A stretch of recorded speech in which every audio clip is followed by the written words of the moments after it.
Aku lihat Rani masuk dapur diam-diam dan memasukkan sesuatu ke dalam makanan ibu. Bubuk putih dalam botol kecil itu seperti tak biasa. Lalu aku dan suamiku bawa bubuk dan makan ibu ke laboratorium. Hasilnya sangat mengejutkan. Assalamualaikum warahmatullahi wabarakatuh. Halo Bunda sahabat Ainun. Semoga Bunda semuanya dalam keadaan sehat dan selalu bahagia ya. Sebelum saya lanjut, yuk Bunda absen dari kota mana saja? Dan buat yang sudah like, komen, dan subscribe semoga rezekinya dilancarkan ya. Yuk, langsung kita mulai kisahnya. Aku menikahi Fajar 3 tahun lalu. Keluarga suamiku sederhana, rumahnya tak besar tapi hangat, dengan jendela kayu yang selalu terbuka, aroma tanaman obat yang menggantung di udara, dan suara lembut ibu mertua yang selalu menyapaku setiap kali kami datang. Seingatku, rumah itu dulu selalu penuh tawa. Bagas, kakak ipar sekaligus anak pertama, sering datang sambil membawa roti kesukaan ibunya. Istrinya, Rani, dulu tampak ramah. Selalu tersenyum di balik jilbab pastel yang ia kenakan. Sementara Fajar, suamiku, adalah anak bungsu yang paling dekat dengan ibu. Mereka selalu berbagi cerita sambil menyeruput teh jahe buatan ibu. Hidup mereka, awalnya rukun. Sederhana, tapi rukun. Sampai 1 bulan lalu, desas-desus itu mulai seperti bisikan kecil yang mungkin bisa diabaikan. Tapi lama-kelamaan berubah menjadi bayang-bayang gelap di tiap sudut rumah mertua. Hari itu, ketika aku dan Fajar berkunjung, suasana terasa aneh. Ibu yang biasanya menyambut kami dari teras, justru terdengar berdeham pelan dari balik dapur. Dan saat kami masuk, kami mendapati Bagas duduk di ruang tamu dengan wajah masam dan rahang mengeras. Bu, suara Bagas terdengar tinggi, menahan emosi. Paling tidak buatkan surat wasiat. Biar jelas bagian masing-masing. Jangan sampai nanti ribut. Nada suaranya bukan sekadar permintaan. Ada desakan, ada tuntutan, ada sesuatu yang lebih gelap dari sekadar kekhawatiran. Ibu berdiri di depan meja makan sambil meremas ujung apron lusuhnya. Ia tersenyum, tapi itu bukan senyum yang kukenal. Itu senyum yang dipaksa, seperti seseorang yang berusaha terlihat tenang padahal sedang berdiri di tepi jurang. Bagas, ibu masih sehat. Ngapain buru-buru mikirin warisan? Jawabnya pelan. Tapi sorot matanya, aku tidak akan pernah lupa. Ada sesuatu yang bergetar di sana. Bukan hanya sedih, bukan hanya takut, tapi seperti seseorang yang tahu ia sedang diburu, meski belum tahu dari arah mana ancamannya datang. Rani, kakak iparku, yang duduk di samping suaminya, hanya menatap ibu dengan tatapan datar. Tatapan itu seperti pisau dingin, tajam, penuh perhitungan. Dulu ia hangat, dulu ia sopan. Tapi sejak punya bisnis kecil online shop dan mulai mendapat uang lebih, ia berubah. Sombong, lebih keras, lebih sering memandang orang seperti sedang menilai harga barang. Bu, kita cuma mau kepastian, kata Rani, suaranya lembut tapi menusuk. Kita nggak mau nanti ada yang merasa lebih berhak. Seketika matanya melirik ke arahku. Sekejap saja, tapi cukup membuat dadaku mengeras. Aku tahu maksudnya. Ia selalu menganggap aku penyebab Fajar menjadi lebih mandiri dan tidak gampang dipengaruhi. Ia tidak suka aku sering membantu ibu mertua di dapur. Ia tidak suka kedekatanku dengan ibu. Ibu menelan ludah, dan aku melihat jemarinya bergetar. Bagian apa yang kalian khawatirkan? Ibu cuma punya rumah ini. Tanah warisan bapak kalian sudah habis dipakai biaya kuliah dan usaha kalian. Bagas mendengus. Justru itu, Bu. Rumah ini satu-satunya aset besar. Kalau ibu nanti, ya, kalau ibu sudah nggak ada, kami nggak mau ada urusan. Aku menahan napas. Ucapan itu terlalu lugas. Terlalu dingin. Seperti memaksa ibu untuk membayangkan kematiannya sendiri. Fajar maju selangkah, wajahnya memerah.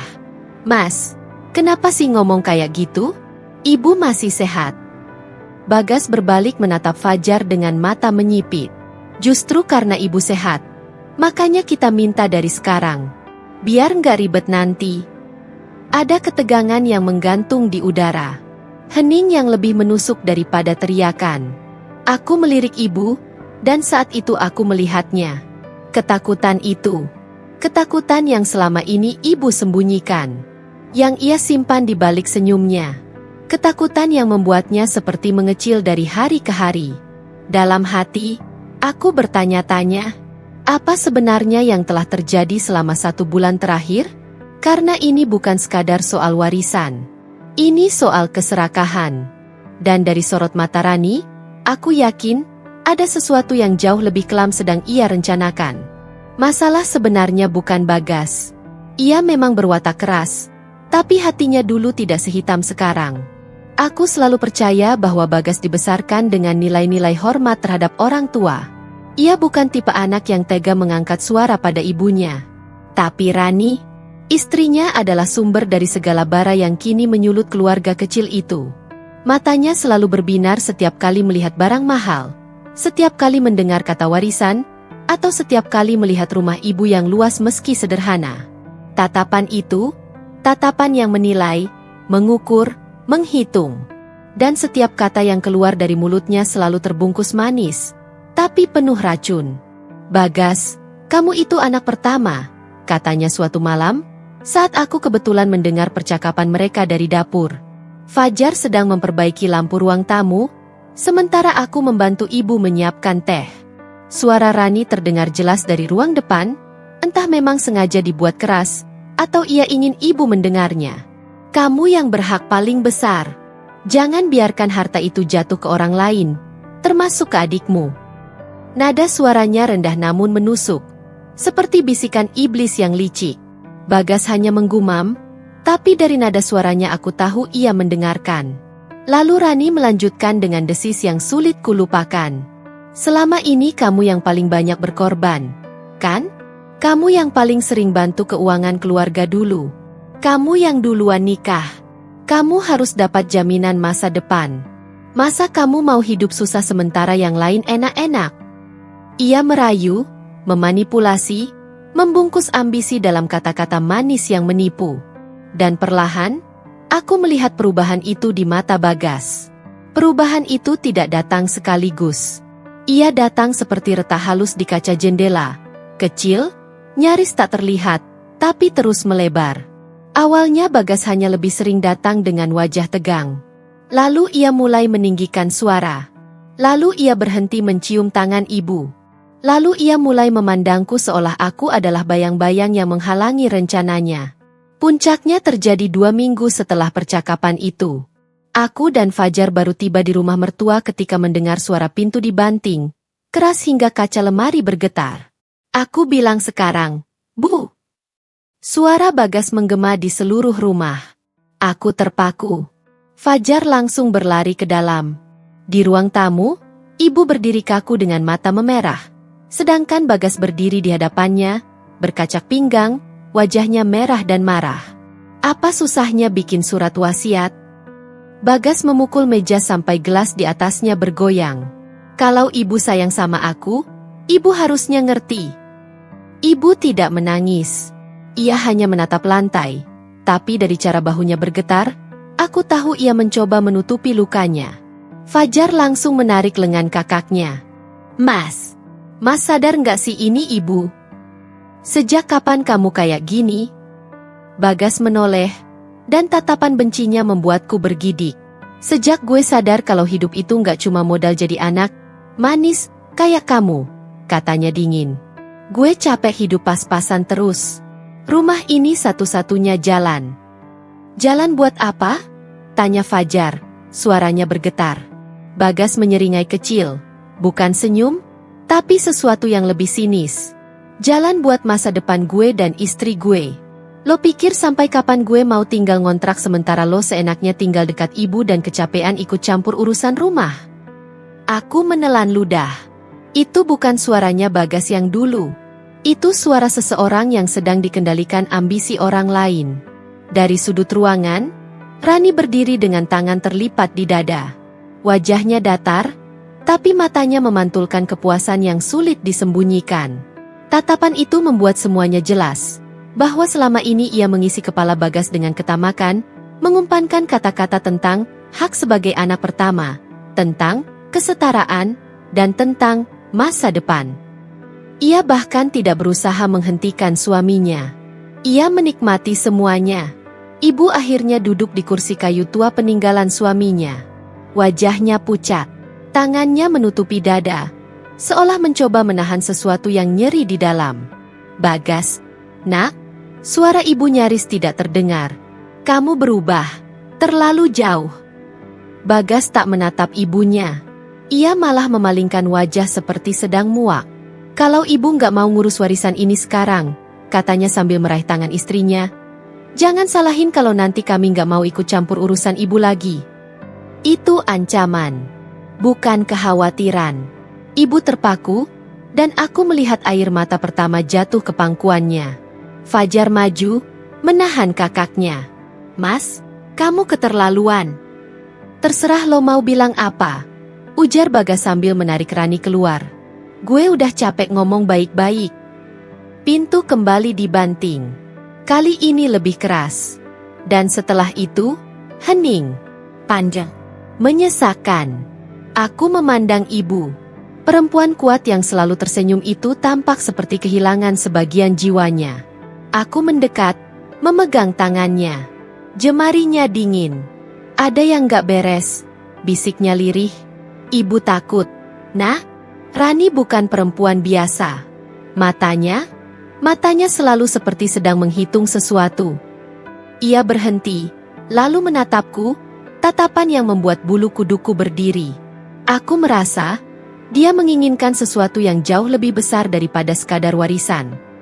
Dan untuk pertama kalinya, aku percaya ibu. Karena rasa takutnya bukan ketakutan biasa. Ada sesuatu yang jauh lebih gelap sedang bergerak di balik layar. Sesuatu yang belum kami pahami. Sesuatu yang akan menghancurkan segalanya. Malam itu, udara terasa ganjil.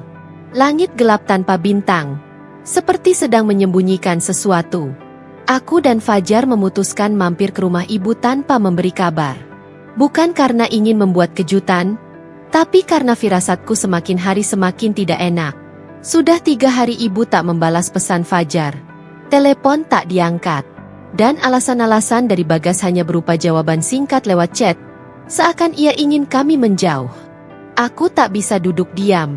Ada sesuatu dalam tatapan ibu terakhir kali yang terus menghantuiku.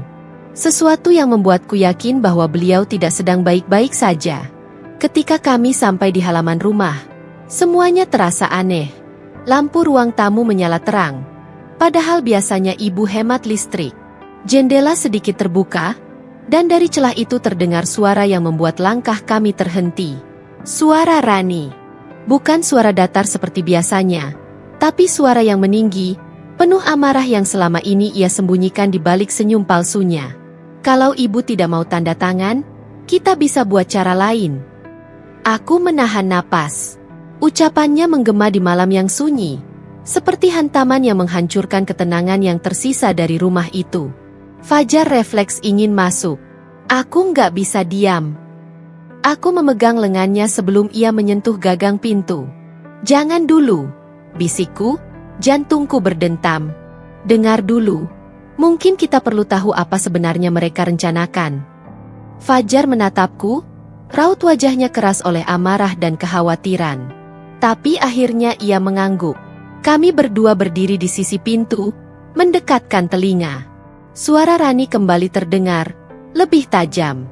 Bagas, kamu juga jangan lemah. Suruh ibu buat suratnya sekarang. Ada suara langkah kaki, kemudian suara kursi diseret kasar. Lalu Bagas berbicara, suaranya tak setinggi istrinya, tapi syarat tekanan. Bu, Rani benar. Kita nggak bisa nunggu lebih lama. Kita butuh rumah ini. Butuh, bukan ingin. Bukan berharap, tapi butuh. Seperti orang kehabisan napas yang memaksa mengambil oksigen orang lain. Rani menghela napas panjang. Terdengar jelas sekali desis ketidaksabarannya. Aku sudah hitung semuanya, katanya. Diikuti suara kertas disobek atau mungkin digerakkan kasar. Kalau rumah ini dijual, kita bisa dapat setidaknya 800 juta. Kita bisa beli rumah baru. Bisnis onlineku juga bisa diperbesar. Dan kamu bisa resign dari kerjaan itu kalau mau. Aku menutup mulutku. Rani benar-benar menghitung semuanya. Seolah rumah itu barang lelangan yang siap ia ambil kapan saja. Lalu suara ibu terdengar, pelan, bergetar. Ibu sudah bilang, ibu tidak akan bikin apapun. Rumah ini bukan barang dagangan. Ini rumah yang dibangun almarhum suami ibu, dengan tangan sendiri.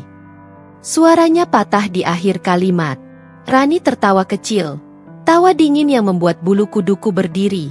Ah, sudahlah Bu. Jangan sentimental.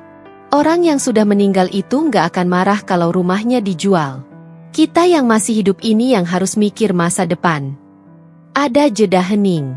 Senja terasa runtuh di dadaku mendengar kalimat itu. Bagas berbicara lagi, nadanya lebih menyeramkan dari tadi. Intinya, Bu harus tanda tangan. Kalau nggak mau sekarang, ya, nanti kita cari cara. Cara apa? Ibu bertanya pelan. Dan jawaban itulah yang membuatku menggigil. Pokoknya ada caranya. Kalau ibu sudah, ya, kalau waktunya sudah tiba, semua ini jadi milik kami juga. Ada sesuatu dalam cara Bagas mengucapkan itu. Sebuah nada yang tidak lagi terdengar seperti menunggu nasib, tapi seperti menjemputnya. Fajar menutup wajahnya dengan tangan, napasnya terengah seperti habis berlari. Apa-apaan ini, Rin? Bisiknya padaku. Suaranya gemetar. Mas Bagas, bisa bilang begitu ke ibu?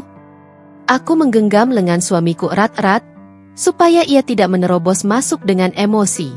Tidak sekarang. Tidak saat kita belum tahu sejauh apa rencana mereka. Di dalam, Rani kembali berbicara. Aku bukan orang jahat, Bu. Tapi kalau ibu terus keras kepala begini, jangan salahkan kalau nanti kami harus melakukan sesuatu. Kita cuma pengen masa depan yang jelas. Aku menelan ludah, kerongkonganku kering. Melakukan sesuatu. Frasa itu seperti benih kegelapan yang menggantung di udara.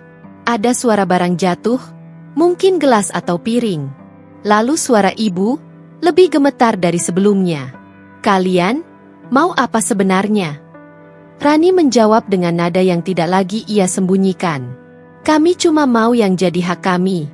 Kalau nggak dari jalan baik-baik, ya terpaksa dari jalan lain. Diam. Sunyi. Tapi sunyi itu bukan sekadar hening. Sunyi itu seperti dasar sumur yang sangat dalam. Gelap, dingin, dan berbahaya. Aku merinding dari ujung kaki sampai ujung rambut. Aku tahu saat itu, bahwa ini bukan sekadar paksaan. Bukan sekadar ancaman. Bukan sekadar rebutan warisan. Ada niat yang jauh lebih kelam. Ada sesuatu yang mereka persiapkan. Sesuatu yang mungkin melibatkan rencana, yang bahkan tak terpikirkan oleh kita sebelumnya. Sesuatu yang bisa menghilangkan ibu. Dan saat Rani berkata, "Kamu tinggal dekat sini, kan? Fajar dan istrinya terlalu sering datang. Mereka bisa ganggu semuanya." Aku langsung menatap Fajar dengan mata membesar. Kami bukan hanya saksi. Kami sudah menjadi ancaman bagi mereka. Fajar mencengkeram tanganku. Kita harus lakukan sesuatu, katanya. Suaranya rendah tapi bergetar marah. Mereka sudah terlalu jauh. Dan malam itu, di depan pintu rumah yang dulu penuh cinta, kami menyadari sesuatu. Perebutan warisan ini bukan lagi sekadar konflik keluarga. Ini adalah perang.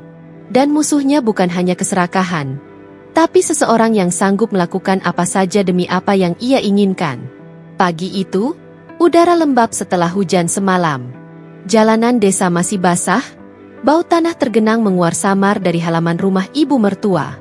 Fajar menerima telepon singkat dari ibu, suara yang hanya berkata, "Nak, kalau senggang, datanglah." Tak ada penjelasan. Tak ada nada biasa yang selalu hangat. Hanya sebuah permintaan yang terdengar seperti keluh yang disembunyikan. Kami segera berangkat. Saat masuk ke ruang tengah, aku mendapati ibu duduk di kursi anyamnya. Tubuhnya tampak mengecil, seperti menyusut oleh kecemasan yang tak terucap. Di tangannya, rosario tua menggantung di antara jemarinya, bergetar, seolah ia tak sanggup menggenggam lebih kuat. "Ibu, panggilku pelan. Ia terangkat sedikit dari lamunannya, tapi tatapan matanya kosong, seakan ada beban besar yang menindih dadanya. Aku duduk di sampingnya. Fajar menghela napas berat dan duduk di sebelah kanan ibu, seolah mengapitnya dari dua sisi, mencegahnya runtuh begitu saja. "Bu, apa yang sebenarnya terjadi?" tanyaku, mencoba menjaga nadaku tetap lembut. Seketika, air mata mengalir dari sudut matanya. Bukan teriakan, bukan isak, melainkan air mata yang jatuh tanpa suara, pertanda luka yang terlalu dalam untuk disuarakan. Aku langsung menggenggam tangan keriputnya. Hangat, tapi ada getaran yang tak kunjung berhenti. "Bu," ulangku dengan lebih hati-hati, "apa Bagas mengancam ibu?" Ibu tak langsung menjawab. Bibirnya bergetar, seperti berjuang melawan rasa malu dan takut sekaligus. Ia menunduk, dan suaranya yang akhirnya keluar lebih seperti gumaman. "Anakku sendiri, bisa berubah begitu," katanya lirih. "Tapi bukan dia yang paling ibu takutkan." Aku dan Fajar saling melirik. Kata itu menusuk, seperti angin dingin masuk dari sela-sela papan rumah. "Rani, dia bukan perempuan baik," sambung ibu. "Ibu sudah tahu sejak awal. Ada yang gelap dari matanya." Fajar mencondongkan tubuh. "Apa yang Rani lakukan lagi, Bu?" Ibu memejamkan mata, menggenggam rosarionya lebih erat hingga jemarinya memutih. "Kemarin, setelah kalian pulang, ibu mulai bercerita dengan suara bergetar. Dia datang lagi, tanpa Bagas. Dia bilang, dia tidak suka aku terlalu dekat dengan kalian berdua. Katanya aku memanjakan kalian." Aku menelan ludah. Rasanya aku sudah bisa menebak kemana arahnya. Lalu dia bilang, "Ibu melanjutkan," suaranya pecah. "Kalau aku terus menolak buat surat itu, aku akan membuatnya kehilangan kesabaran." Fajar meremas lututnya, berusaha menahan emosi yang meledak di wajahnya. Kata, kehilangan kesabaran, itu terasa abnormal. Terlalu dingin. Terlalu ancaman. Ibu mengusap pipinya yang basah. "Ibu takut, Nak. Ibu takut suatu hari mereka benar-benar akan melakukan sesuatu." Aku meraih tangan ibu dengan kedua tanganku. Ada detik panjang saat ibu menatapku, dan dalam tatapannya, aku melihat ketakutan yang bukan hanya tentang warisan, tapi tentang keselamatan hidupnya. "Kemarin Rani bilang sesuatu yang sangat ibu sesali mendengarnya," lanjut ibu dengan suara serak. "Dia bilang, 'Bu, semua orang punya batasnya. Jangan sampai kami harus ambil cara yang tidak ibu inginkan.'" Aku menegang. Itu bukan ancaman terselubung. Itu ancaman langsung. Dan ibu, yang sudah menjadi janda selama 13 tahun, yang membesarkan dua anaknya dengan kerja keras, tampak seperti seseorang yang sudah dihantam badai tak kasat mata. "Bu," kataku sambil merangkul bahunya, "kami tidak akan biarkan mereka menyentuh ibu. Apapun yang terjadi, kami akan ada di sini." Ibu terseduh pelan. "Ibu tidak ingin kalian berdua terlibat atau terluka. Apapun yang terjadi, rumah ini bukan sepadan dengan hidup kalian." Fajar menggeleng cepat. Suaranya bergema tegas, namun penuh luka. "Kita keluarga, Bu. Justru karena itu kita harus melindungi satu sama lain." Ibu menatap Fajar dengan mata yang sayu. "Kakakmu sudah bukan Bagas yang dulu lagi. Rani menguasainya. Dia mengatur semua pikirannya. Ibu takut suatu hari Bagas tidak bisa kembali seperti sebelumnya." Untuk pertama kalinya sejak aku menikah dengan Fajar, aku melihat lelaki itu menangis. Bukan menangis keras, melainkan air mata yang mengalir perlahan karena menyadari bahwa kakak kandungnya mungkin sudah terseret terlalu jauh. Di dalam hati, sesuatu tumbuh.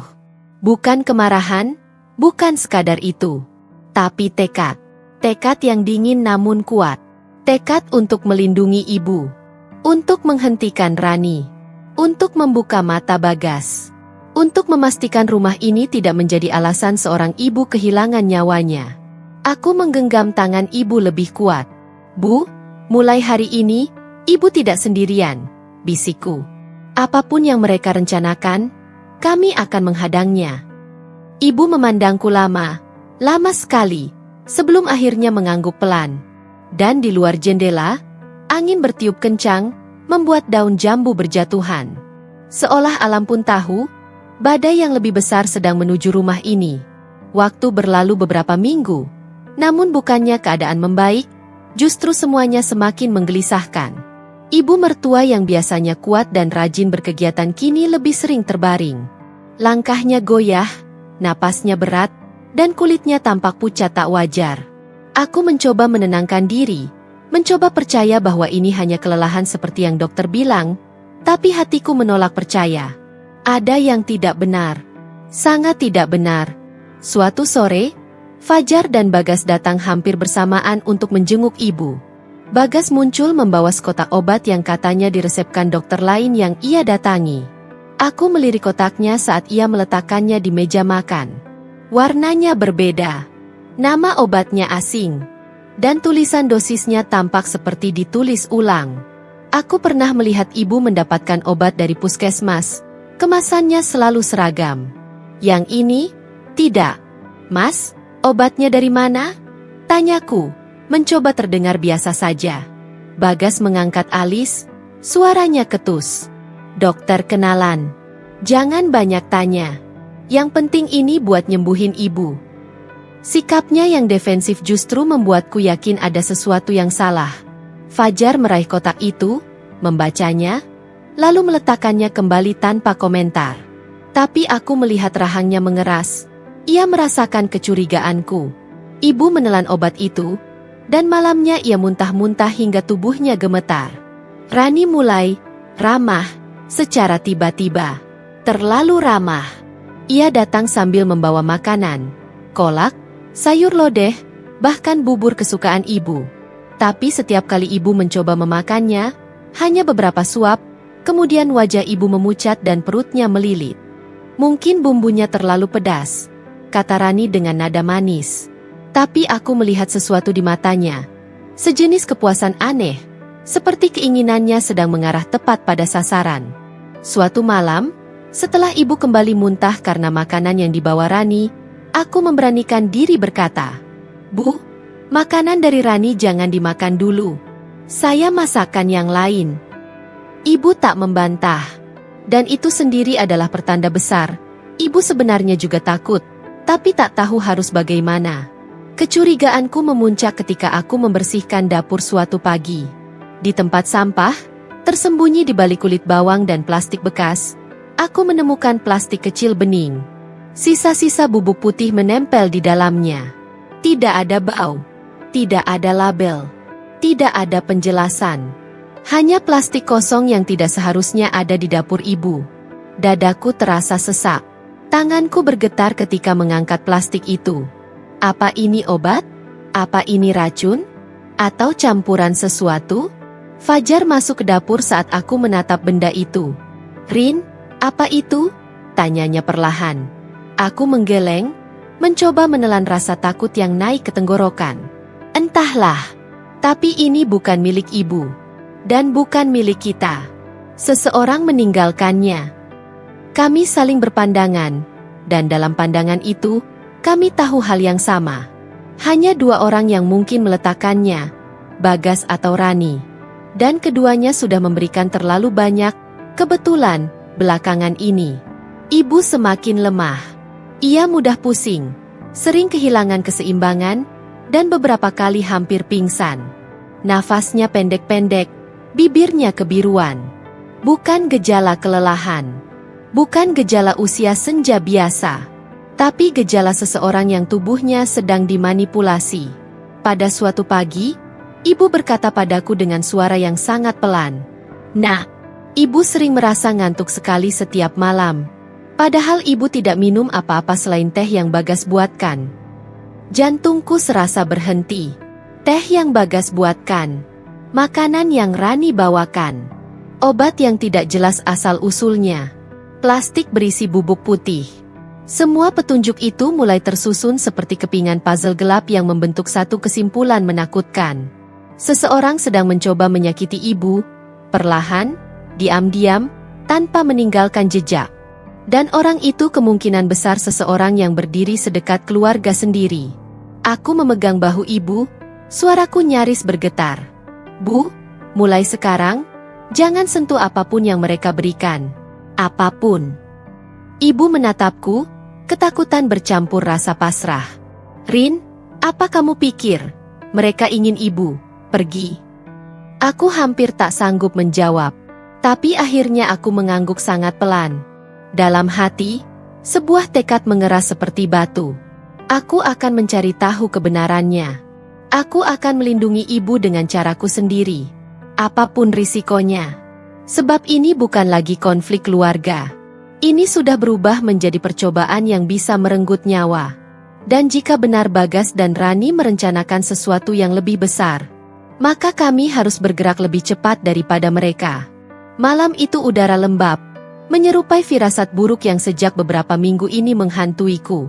Aku dan Fajar menunggu di balik pagar samping rumah ibu mertua, tempat yang cukup gelap untuk bersembunyi, tapi cukup dekat untuk mengawasi siapapun yang keluar masuk dapur.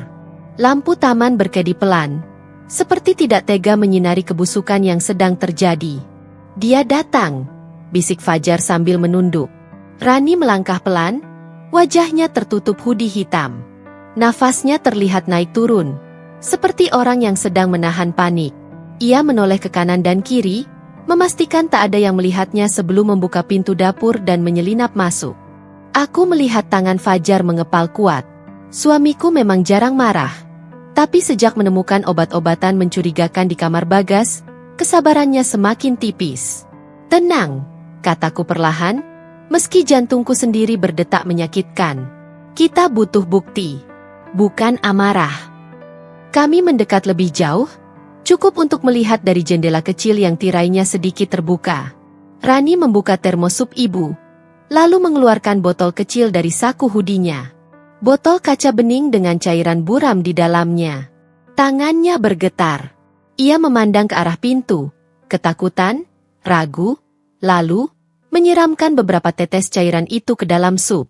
Aku menutup mulutku spontan agar tak bersuara. Dasar gila, Fajar berbisik dengan rahang mengeras. Kalau aku masuk sekarang juga? Tidak. Aku menahan lengan suamiku, menggenggamnya sekuat mungkin. Kita harus membuat mereka tidak bisa lolos lagi. Jar, kita butuh bukti yang bisa menjatuhkan mereka sekaligus. Fajar meredakan napasnya, meski matanya masih membara kemarahan. Begitu Rani pergi, kami masuk ke dapur dari pintu belakang. Aroma sup yang biasanya lembut kini bercampur bau aneh yang menusuk hidung, tipis, tapi membuat tenggorokan terasa panas. Aku ambil semplenya, kata Fajar cepat. Dengan sarung tangan plastik yang memang sengaja kami bawa, ia mengambil beberapa sendok sup itu dan memasukkannya ke wadah kecil steril. Aku membersihkan bagian pinggir termos supaya tidak ada jejak yang mencurigakan. Ketika semua siap, kami melangkah cepat keluar rumah. Fajar mengemudi dengan wajah keras seperti batu. Lampu-lampu jalan berkelebatan, tapi pikiranku tertuju pada satu hal, ibu mertua yang tidur di kamar tanpa tahu bahaya apa yang hampir merenggut nyawanya. Jar, aku memecah hening, kita lakukan hal yang benar, kan? Jika yang kupikirkan benar, Fajar menatap jalan dengan rahang mengencang, mereka tidak hanya mengincar harta. Ada jeda panjang sebelum ia melanjutkan. Mereka mengincar nyawa. Aku merinding. Kami tiba di laboratorium kecil tempat kenalan Fajar bekerja, dokter muda yang pernah satu tim dengannya saat pelatihan tanggap darurat. Meski malam telah larut, Fajar sudah menghubunginya sejak tadi. Pintu laboratorium terbuka, memperlihatkan wajah serius dan cemas dari lelaki bernama Ardi itu. Kalian bilang ini darurat? Tanyanya. Fajar mengangguk tegas. Tolong analisa ini. Kami curiga ada zat toksik yang dicampurkan. Ardi mengerutkan dahi, mengambil wadah itu hati-hati. Kalau benar apa dugaan kalian, ini sangat serius. Ia masuk ke ruang analisa sementara kami duduk di ruang tunggu. Waktu seolah berjalan lambat. Setiap detik yang berlalu terasa seperti ancaman baru. Aku menggenggam tangan Fajar. Kalau hasilnya positif, apa yang akan kita lakukan? Fajar memejamkan mata sejenak. Kita akan memastikan mereka tidak pernah menyentuh ibu lagi. Dan kalau perlu, kita seret keduanya ke penjara. Tatapannya tajam seperti baja. Tak lama kemudian, Ardi keluar dengan wajah pucat. Aku butuh kalian masuk, katanya tanpa basa-basi. Kami mengikuti ke ruang analisa. Ardi menunjuk layar monitor, menampilkan hasil uji kimia yang tak ku mengerti, tapi warna merah mencolok di sana membuatku merinding. Ini bukan obat biasa, kata Ardi dengan suara rendah. Ini racun dosis rendah yang jika digunakan berulang bisa merusak fungsi ginjal dan membuat korban tampak seolah sakit tua. Pelakunya seperti tahu cara menyamarkan. Aku memegangi dada. Jadi benar, mereka mencoba meracuni ibu. Ardi menatap kami tanpa ragu. Bukan mencoba. Mereka sudah melakukannya. Dunia seperti berputar. Fajar menutup wajahnya sejenak, lalu bangkit berdiri. Aku akan habisi permainan mereka malam ini, katanya, nadanya datar namun mengerikan. Tapi aku menggenggam lengannya, menahannya agar tidak terbawa emosi. Tidak, Jar. Kita harus pintar. Kita harus pastikan bukti ini sampai ke tangan yang tepat, dan mereka tidak mencium kecurigaan kita. Fajar memandangku lama, lalu mengangguk dengan berat. Malam itu ketika kami keluar dari laboratorium, aku tahu satu hal. Ini bukan lagi soal warisan. Ini pertempuran hidup dan mati. Dan mulai malam ini, aku siap melawan. 3 hari terasa seperti 3 tahun. Setiap detiknya aku diliputi rasa was-was.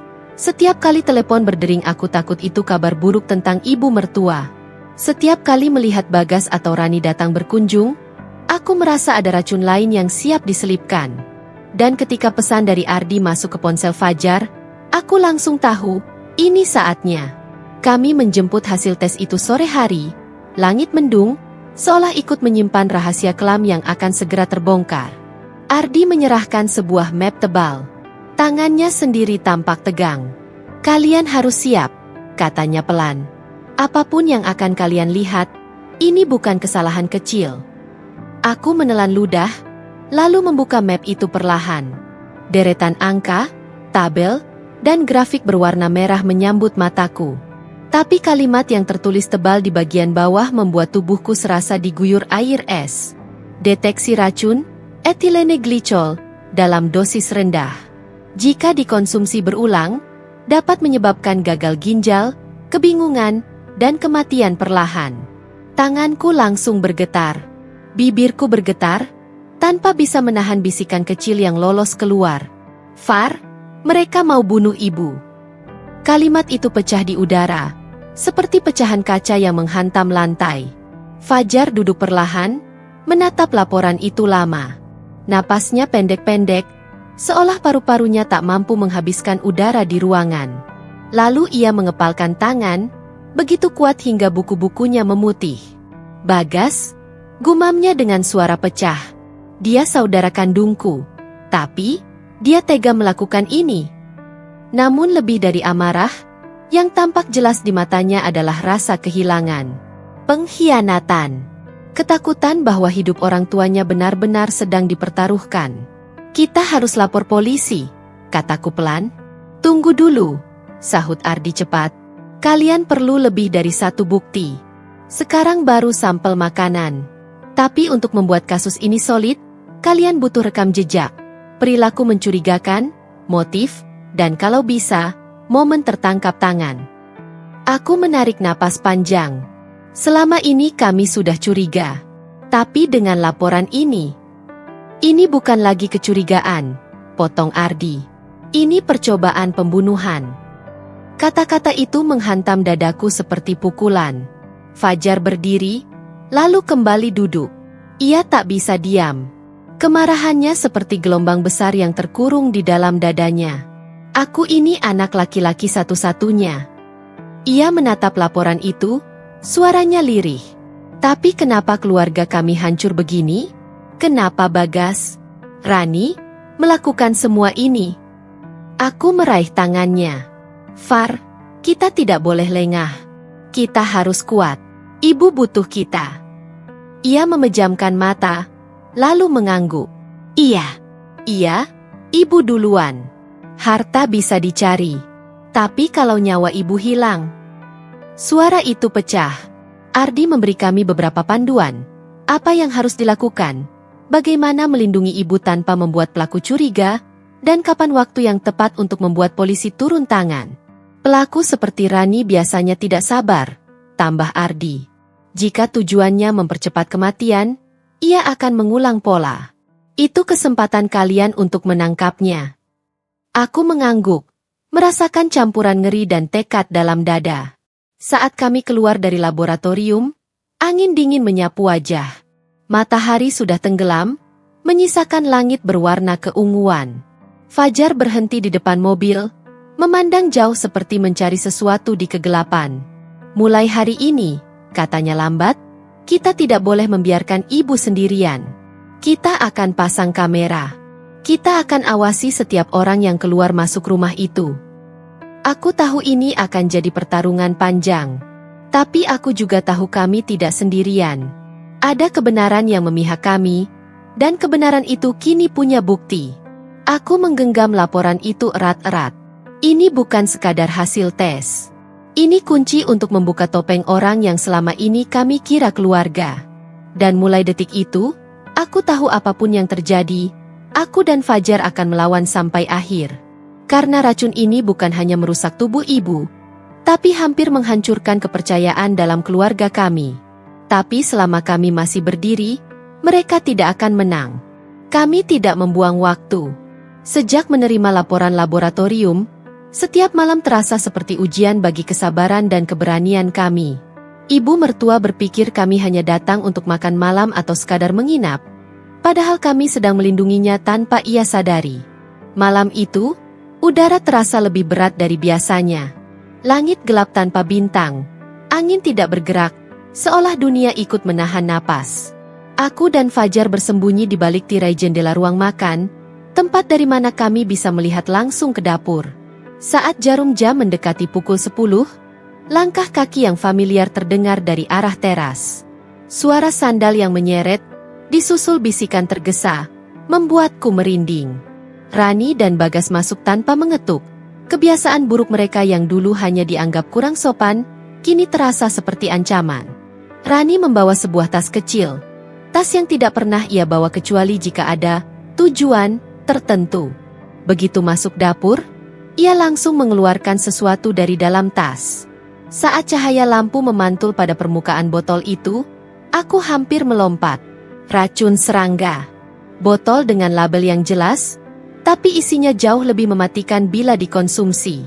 Tangan Rani gemetar sedikit, tapi bukan karena takut. Lebih seperti seseorang yang hampir mencapai tujuan. Seseorang yang sudah terlalu lama menunggu momen kemenangan. Cepat, suara Bagas terdengar pelan namun sangat dingin. Ibu sebentar lagi tidur. Kalau dia minum jamunya malam ini, besok pagi dia akan tampak seperti kena serangan jantung. Rani membuka tutup botol. Aroma kimia menyengat menusuk hidung meskipun kami berdiri jauh di balik jendela. Ia menuangkan cairan itu ke dalam gelas berisi jamu buatan ibu sendiri. Jamu yang selalu diminum sebelum tidur. Dengan tangan yang mantap, ia mengaduknya menggunakan sendok kecil. Aku menutup mulut, menahan suara yang hampir pecah menjadi jeritan. Dunia seperti berputar. Tubuhku gemetar begitu keras hingga lututku hampir goyah. Rani menatap gelas itu dengan sorot mata puas. Malam ini, semuanya selesai, katanya lirih, nyaris seperti bisikan iblis. Bagas mengangguk, wajahnya keras dan tanpa ragu. Setelah ibu tiada, kita urus semua properti. Rumah ini kita jual dulu. Uang hasil penjualan cukup buat DP rumah baru. Sisanya, ya kita bagi. Ada jeda singkat. Lalu Rani menambahkan dengan suara lembut yang membuatku mual. Dan tidak akan ada yang bisa menyalahkan kita. Siapa yang curiga? Dia sudah tua, sering sakit. Fajar yang berdiri di sampingku menegang. Urat di lehernya menonjol. Rahangnya mengeras. Napasnya tersengal. Seperti seseorang yang mencoba menahan ledakan di dalam dadanya. Aku menyentuh lengannya. Pelan.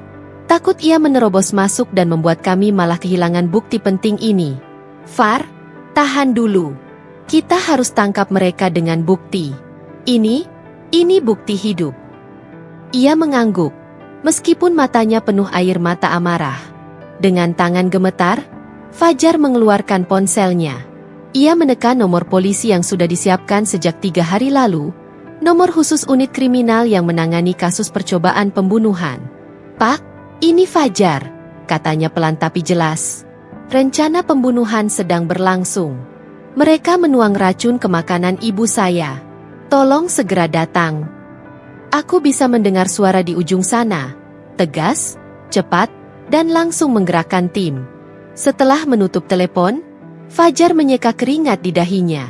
"Aku tidak akan biarkan mereka menyentuh ibu lagi," katanya nyaris berbisik. "Tidak malam ini, tidak selamanya." Di dalam rumah, Rani mulai bergerak menuju kamar ibu, membawa gelas itu di tangannya. Sementara Bagas memeriksa kondisi rumah, memastikan tidak ada yang terjaga. Saat itu aku merasakan sesuatu yang belum pernah kurasakan sebelumnya. Perpaduan antara ketakutan, keberanian, dan kebencian yang membara. Malam itu, semua topeng akan jatuh. Malam itu, apa yang coba mereka sembunyikan selama berbulan-bulan akan terungkap. Dan malam itu pula, kami menyaksikan betapa jauh seorang manusia bisa berubah karena keserakahan. Kami menunggu suara sirine yang akan memecah kegelapan.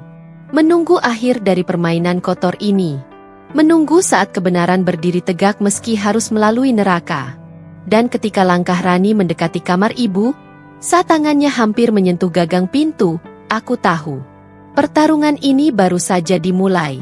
Hanya beberapa menit setelah Fajar menelepon, suasana di sekitar rumah berubah. Hening, tapi penuh ancaman. Mobil polisi berhenti jauh di ujung gang dengan lampu padam, dan beberapa petugas menyelinap masuk melalui sisi tembok. Mereka bergerak cepat, profesional, seperti bayangan yang memecah malam. Aku bisa merasakan detak jantungku di tenggorokan. Rani sudah berdiri di depan kamar ibu dengan gelas beracun di tangannya. Ia mengetuk pintu lembut. Begitu lembut hingga orang awam tak akan pernah menyangka di balik ketukan itu ada niat membunuh. "Bu, ini jamunya," katanya dengan suara manis yang penuh kepura-puraan. Aku merinding. Saat ibu membuka pintu sedikit, wajahnya lelah, mata sembab, Rani tersenyum samar. Ia mengangkat gelas itu sedikit, siap menyodorkan ke tangan ibu. Tapi sebelum gelas itu berpindah, pintu depan rumah mendadak didobrak. Suara keras yang menggema menghancurkan kesunyian malam. "Polisi! Jangan bergerak! Letakkan gelas itu sekarang!" Rani memekik seperti orang yang tersengat listrik. Gelas di tangannya bergetar hebat sebelum terlepas dan jatuh ke lantai. Isinya tumpah di atas keramik, mengeluarkan aroma tajam yang langsung menyengat. Ibu mertua terlonjak ke belakang, terpaku, wajahnya pucat seperti kertas. Sementara itu, 2 polisi langsung menyergap Rani yang mencoba menutupi wajahnya sambil mundur. Aku nggak apa-apa. Itu cuma jamu. Aku cuma..." "Diam," bentak salah satu polisi. "Kami sudah punya bukti." Rani menangis, bukan karena menyesal, tapi karena ketakutan tertangkap. Di sisi lain rumah, Bagas yang mendengar suara pengerbekan langsung panik. Ia berusaha melarikan diri lewat pintu belakang, tapi Fajar berdiri di sana, seperti batu karang yang tak bisa digeser. "Bagas!" Fajar berteriak dengan suara penuh luka. "Berhenti!" Namun Bagas, dikuasai kepanikan, tetap mencoba menerobos. Ia mendorong Fajar sekuat tenaga, tapi Fajar lebih cepat. Dalam hitungan detik, Fajar memiting lengan kakaknya dan menjatuhkannya ke tanah. "Aduh, Fajar, lepasin, sakit!" Bagas berteriak, mencoba melawan. "Berhenti bertingkah!" Fajar terengah-engah, matanya berkaca-kaca. "Kamu hampir bunuh ibu sendiri."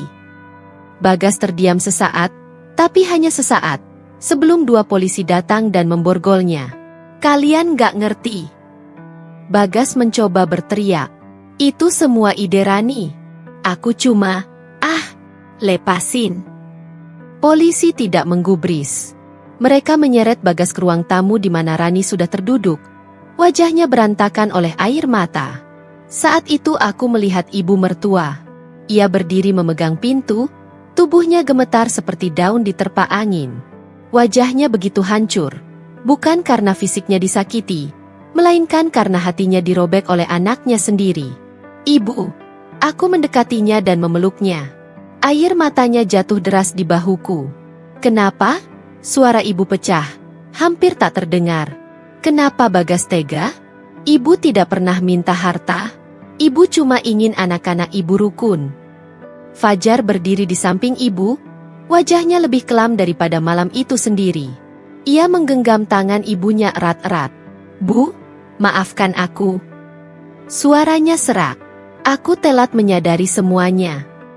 Ibu membalas genggaman itu, walau tangannya bergetar hebat. Aku masih hidup, karena kalian, katanya perlahan. Kalimat itu menembus jantungku seperti sembilu. Polisi mulai mengumpulkan bukti. Mereka memotret gelas yang pecah, mengambil sampel cairan yang tumpah di lantai, dan memasukkan botol racun serangga ke dalam kantong bukti. Salah satu polisi menghampiri kami. Terima kasih sudah melapor. Kalau tidak, malam ini bisa berakhir jauh lebih buruk. Fajar mengangguk. Suaranya pelan. Kami hanya ingin ibu selamat, Pak. Petugas itu menatap kami dengan rasa hormat. Percobaan pembunuhan berencana. Pasal berat.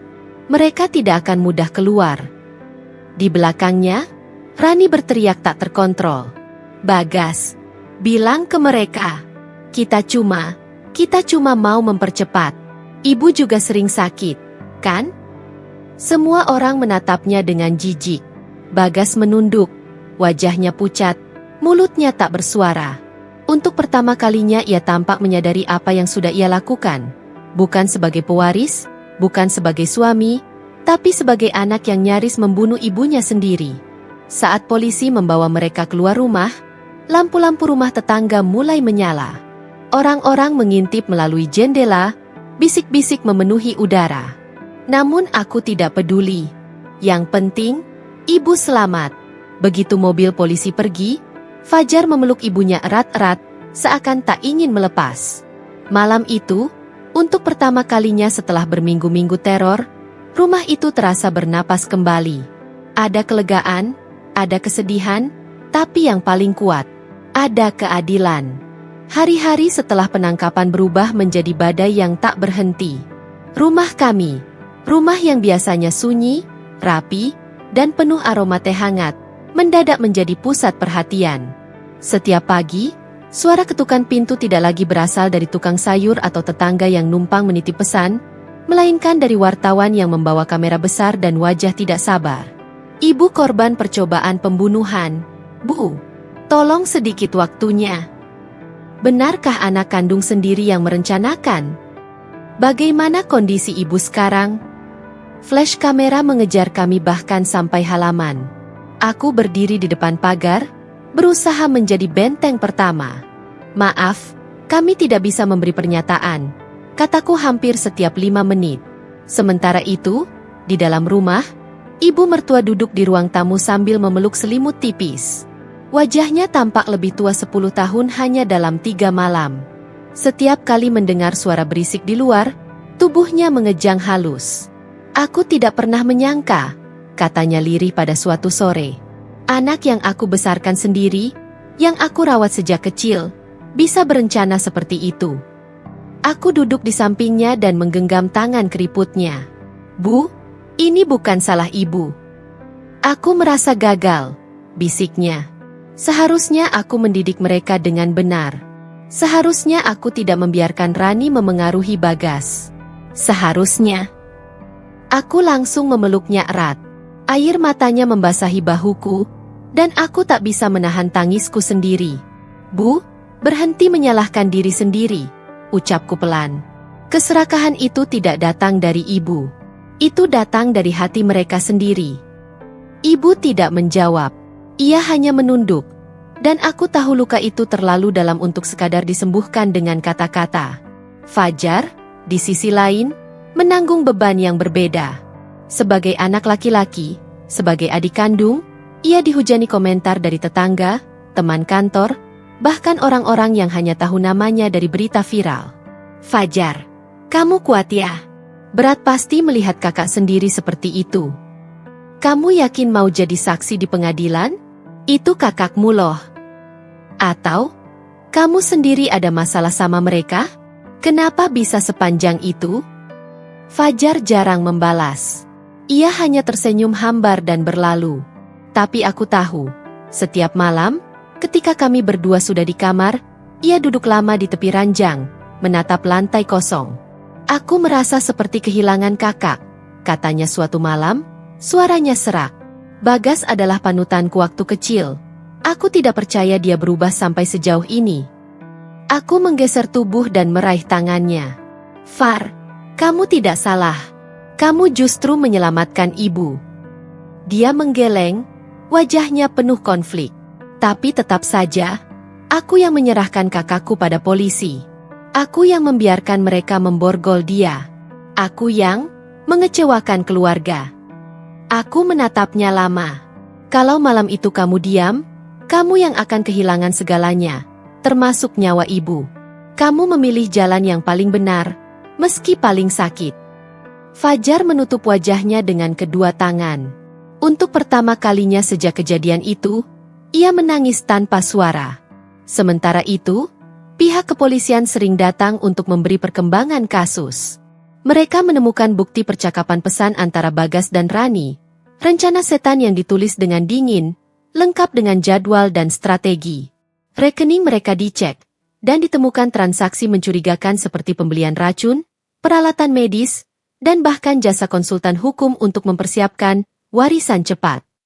Akhirnya, Bagas dan Rani mengaku dalam pemeriksaan lanjutan. Tidak ada dramatisasi. Tidak ada pembelaan. Hanya pengakuan yang membuat dada kami semakin sesak. Kami cuma ingin memastikan harta keluarga cepat dibagi. Selama ibu masih hidup, pembagian tidak jelas. Kami butuh uang itu sekarang. Rani bahkan menambahkan. Lagi pula, ibu juga sudah tua. Kalau bukan sekarang, juga nanti. Kalimat itu menusuk jantung lebih dalam daripada semua kejadian fisik yang pernah berlangsung. Masyarakat mulai membelah diri. Ada yang mendukung kami, ada yang mencibir, ada pula yang bergosip tanpa henti. Ih, kasihan ibunya. Tapi ya gimana, kalau besarin anak harus tegas. Nggak nyangka Bagas bisa kayak gitu. Tapi ya, Rani memang matre dari dulu. Aduh, keluarga itu pasti ribut banget sekarang. Ibu semakin jarang keluar rumah. Ia menolak bertemu tetangga, menolak datang ke pengajian, menolak bahkan sekadar belanja sayur di warung kecil dekat rumah. Aku malu, katanya lirih. Aku dan Fajar mencoba meyakinkan, tapi luka itu bukan sekadar rasa malu, itu rasa kehilangan harga diri sebagai ibu. Suatu malam, setelah seharian menerima wartawan, polisi, dan tetangga yang kepo, ibu mengetuk pintu kamar kami. Boleh ibu bicara? Fajar bangkit, duduk berdampingan denganku di tepi ranjang. Ibu berjalan pelan dan duduk di kursi dekat lampu tidur. Wajahnya yang letih diterangi cahaya kuning lembut. Aku cuma ingin kalian tahu, suaranya bergetar. Aku sangat bersyukur masih hidup. Dan semua itu karena kalian. Fajar memegang tangan ibunya. Air mata ngalir pelan di pipinya, tapi ada senyum kecil di sudut bibir. Bu, kami tidak akan biarkan siapapun menyakiti ibu. Tidak dulu, tidak sekarang, tidak nanti. Ibu menatap kami satu-satu. Mulai hari ini, kita mulai hidup baru. Tanpa ketakutan. Tanpa menyembunyikan apapun. Dan tanpa menoleh pada mereka yang memilih keserakahan. Untuk pertama kalinya setelah kejadian itu, aku melihat tekad dalam mata ibu. Luka masih ada. Tapi ia mulai mencoba sembuh. Dan untuk pertama kalinya, aku percaya kami bisa melewati badai ini. Setahun telah berlalu sejak kasus itu mengguncang keluarga kami. Musibah besar yang dulu hampir merenggut nyawa ibu kini perlahan menjadi kisah masa lalu yang terus kami coba sembuhkan. Namun luka-lukanya masih terasa. Terkadang muncul diam-diam seperti bayangan gelap di ruang kosong. Hari itu, Kami berkumpul di ruang tengah, tempat segala tragedi pernah terjadi. Tetapi kali ini suasananya berbeda, lebih tenang, lebih damai. Ibu duduk di kursi kayunya, memakai kebaya sederhana, wajahnya tampak lebih matang, lebih kuat daripada sebelumnya. Usianya yang mulai menua memberikan aura bijaksana yang membuat kami diam tak berkutik. Aku sudah memikirkan ini lama, kata ibu pelan sambil menatap kami satu persatu. Aku tahu kalian semua terluka. Tapi aku tak ingin rasa sakit itu berubah menjadi dendam yang diwariskan turun-temurun. Fajar meraih tangan ibu, mengecupnya dengan hormat. Ibu, kami hanya ingin yang terbaik untuk ibu, ucapnya. Ibu tersenyum tipis, lalu mengambil map berwarna coklat dari meja. Ia membuka lembar demi lembar, bukan tentang pembagian tanah, bukan tanda tangan, bukan dokumen legal yang ribet seperti yang Rani dan Bagas buru-buru inginkan dulu. Melainkan daftar rencana. Ini warisan ibu, katanya pelan, suaranya sedikit bergetar. Bukan dalam bentuk harta, tapi dalam bentuk amanah. Kami saling pandang, tidak mengerti. Rumah ini akan ibu jadikan panti baca. Anak-anak desa butuh tempat belajar. Mereka butuh ruang aman. Rumah ini sudah terlalu lama menyimpan tangis. Sekarang saatnya menyimpan tawa. Aku menatapnya takjub. Kubayangkan ruang tamu penuh rak buku, anak-anak duduk berkelompok, suara mereka riang. Ada harapan baru di bayangan itu, sesuatu yang tak bisa dibeli dengan uang sebesar apapun. Sawah, ibu melanjutkan. Ibu serahkan untuk dikelola bersama. Siapapun yang mau bekerja, boleh bergabung. Hasilnya kita bagi rata dengan warga. Fajar mengangguk pelan. Ini akan membuat warga lebih kuat, Bu. Mereka pasti senang. Ibu menatap keluar, ke arah hamparan sawah yang menguning. Sawah itu dulu dikelola almarhum ayah kalian. Dia selalu bilang, tanah itu akan subur jika tidak hanya ditanami padi, tetapi juga kebaikan. Mataku panas mendengar itu. Dan tabungan ibu. Suara ibu sedikit melemah. Ibu ingin gunakan untuk membantu warga memulai usaha. Banyak ibu-ibu di desa yang ingin berdagang tetapi tidak punya modal. Aku meraih tangan ibu. Bu, ini lebih dari sekadar warisan. Ibu menatapku dengan mata berkaca-kaca. Harta itu bisa habis, bisa dirampas, bisa diperebutkan, seperti yang terjadi pada keluarga kita. Tapi amal akan jadi tabungan kita sampai mati. Aku tak mampu membendung air mata. Fajar pun sama. Ia memalingkan wajah, menyeka pipi diam-diam. Aku bertanya lirih, bagaimana dengan Rani dan Bagas, Bu? Ibu sudah memaafkan mereka? Ibu menunduk. Dendam tidak membuatku sembuh. Tapi memaafkan bukan berarti melupakan apa yang mereka lakukan. Ibu hanya tidak mau hidup dalam kebencian.